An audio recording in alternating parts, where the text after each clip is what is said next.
పార్టీకి విజ్ఞప్తి చేస్తున్నాం. ఈరోజు బాలకృష్ణ గారు స్వయంగా ప్రాతినిధ్యం వహిస్తున్నటువంటి హిందూపురంలో ఇట్లాంటి ఘటన జరిగిందంటే బాలకృష్ణ గారు బాధ్యత వహించాలని చెప్పి కూడా ఈరోజు నేను కోరుతా ఉన్నా.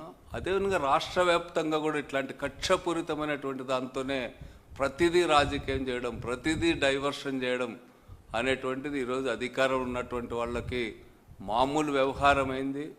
ఈరోజు పరకామణి దీనికి సంబంధించి కూడా అక్కడ శ్రీనివాసులని సర్కిల్ ఇన్స్పెక్టరు ఆయన మరణిస్తే సతీష్ నిమిషాలు కూడా గడవక ముందే ఈరోజు ప్రభుత్వంలో ఉన్నటువంటి వాళ్ళు ఇది హత్య అని చెప్పి పరకామణి కేసులో ఈరోజు ఆరోపణలు ఎదుర్కొంటున్నటువంటి టీడీపీ వాళ్ళు నిందిస్తున్నటువంటి వాళ్ళే ఆయన్ని చంపివేసినట్టుగా ప్రెస్ మీట్లు పెట్టి సోషల్ మీడియా ద్వారా విస్తృతంగా ప్రచారం చేయడం అనేటువంటిది ఎంత దారుణమైనటువంటిదని నేను